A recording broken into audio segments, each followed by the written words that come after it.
Hi there, I'm John from CNCKing.com, and today we're going to make a custom metal tray using a plasma cutter and welding.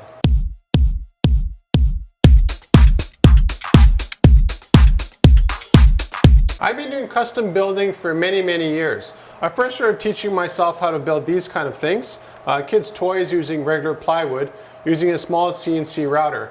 And from there I got more and more tooling and more knowledge. And the general method that I use to design stuff is that I don't take any measurements. Everything is based off the material thickness, and everything's a tab and slot design. What that means is you have basically, these are some prototype parts. You have a tab here, you have a slot here, and what you want to do is have it go one into the other one and hold everything together. Now it's the first time I try to do this with my plasma cutter using metal specifically, and that introduced a whole bunch of new knowledge for me, because the nice thing about wood, as you can see here, let me just get it over here, is that if you have something that you're a little bit off, it's not a big deal because you can always pound it in. What I found out with metal, and it's sort of obvious in hindsight, is that you have absolutely zero give. Also, the method that I use to build toys out of plywood doesn't really work really well with using the thickness as the measurement. And the reason for that is metal is so much stronger and so much thinner, relatively speaking, that I actually have to design things with that in mind. While with plywood, there's a pretty good relationship between thickness and strength.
Now, before I built this custom metal tray that I designed, I did a bit of prototyping, and that was basically just cutting out the bottom part and one of the tabs that I knew would fit in there perfectly like this.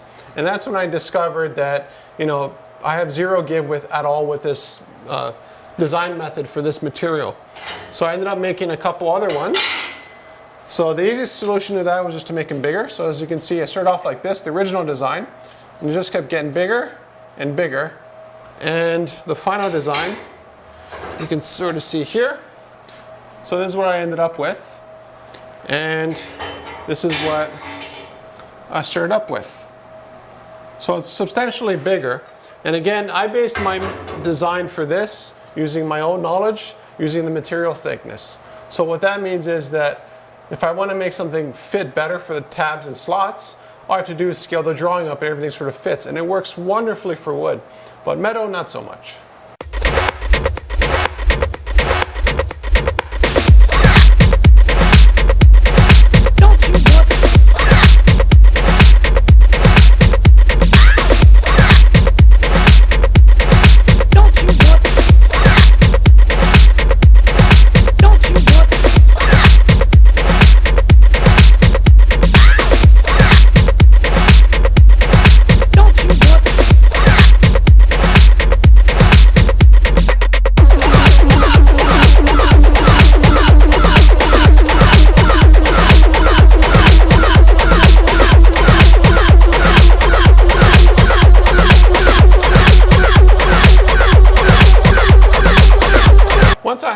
design and prototype features sorted out, the next step was actually to cut it out using the plasma cutter. Now I'm very lucky, I have a 4x8 plasma cutter and it's 85 amps, so it just flies through this stuff like it was butter. It's just absolutely amazing. I've done lots of water jet work and other laser work and that kind of stuff, and the plasma is just in a league of its own for what it is. So here you can see the design is pretty simple. You have 1, 2, 3, 4, 5, 6. All of these ones are the same design. So you cut 1, you cut 6, they're all the same. And then you have 2 sides. And then of course you have your solid bottom.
So just to give you an idea of what happens after you cut something out of mild steel.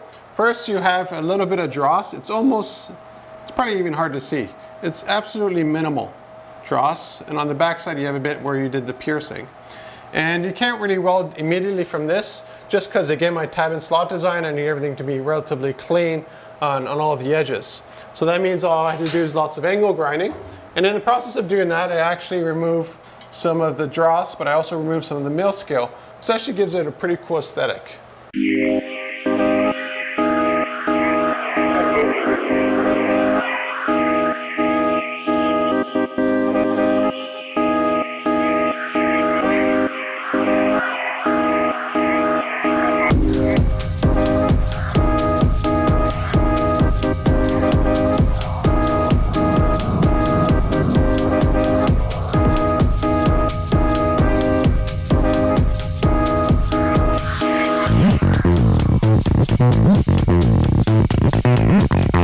Now if you're wondering how come I was angle grinding on top of wood, it's actually Formica.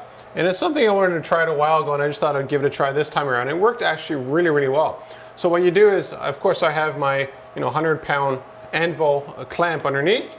On top of that I put a heavy-duty 150-pound magnet that sucks down, or so to speak, attracts. And then I put this over it, and it's so thin, it's 1/32. It has no effect on how much pull down it has on the metal, because the issue I found really quickly is how do you angle grind a really small piece like this efficiently? There are magnetic chucks, which I'll be getting shortly, but until then this is a pretty good stopgap that I figured out. The nice thing about Formica is that it's flame proof, it's incredibly durable, it's very, very strong. So all I did was, you have the magnet underneath, you have the Formica, you have this on top, and you just angle grind away. I have a ton of this stuff as extras from other jobs, so I'll never really run out of this should it sort of wear out.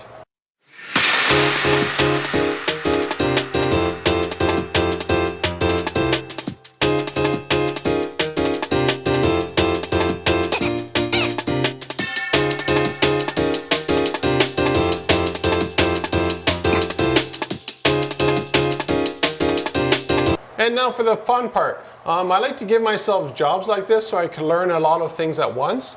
And one thing I learned a lot of, taught myself, was actually welding.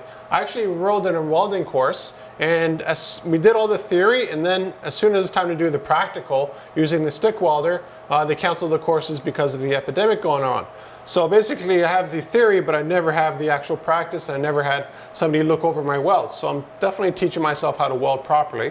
And this is not an amazing weld by any stretch of the imagination, but some of it is actually pretty good. And I think the more I practice, the better I'll get at it, and there's no other way to sort of go around that. Originally when I designed this, I definitely planned it to weld all the way around, so that wasn't a surprise. I welded all the tabs here, and then at the bottom I welded, but then I ground off everything, as you can see here. Now for the welding, because I have a stick, I also thought I'd be welding in here. Again, just my experience with plywood. With plywood, you basically want to put glue everywhere. And with welding, it's astonishing how little of a weld you need to hold something together.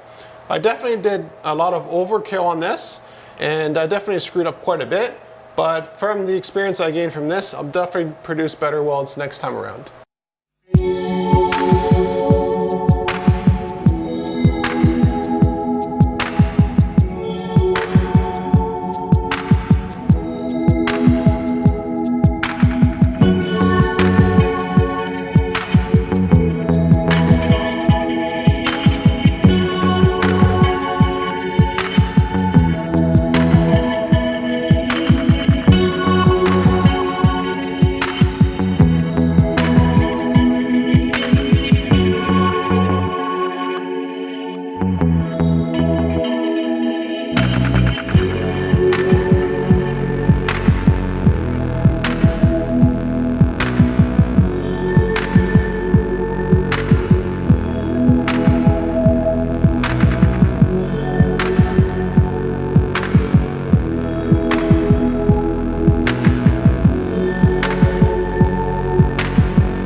Now another thing I wanted to try here in the shop was actually see if I could sandblast off the mild scale, and also if I could sandblast all the welds to clean them right up.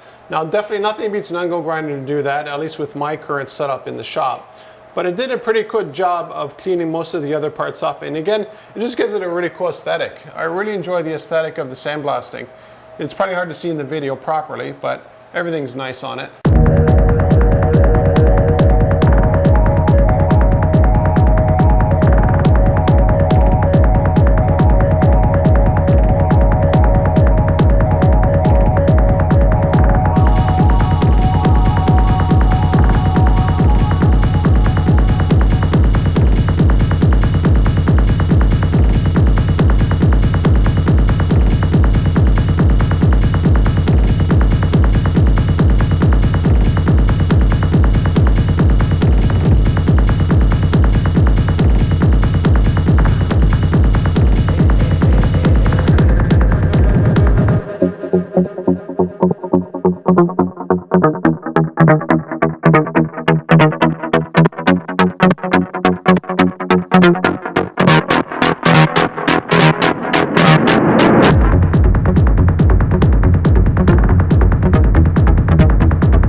And there you have it. That's how you make a 10-pound metal tray to put in the shop. Originally I'm going to use this in my bathroom, but I like it so much, I'll just use it here in the shop to hold a bunch of stuff because I have no lack of stuff to hold.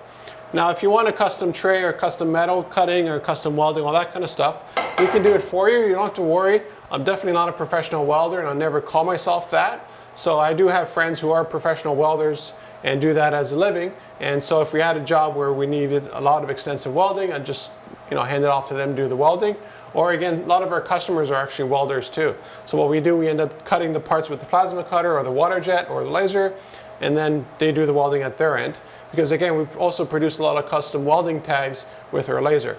So if you're looking for custom metalwork, contact me at CNCKing.com and I'll make it for you.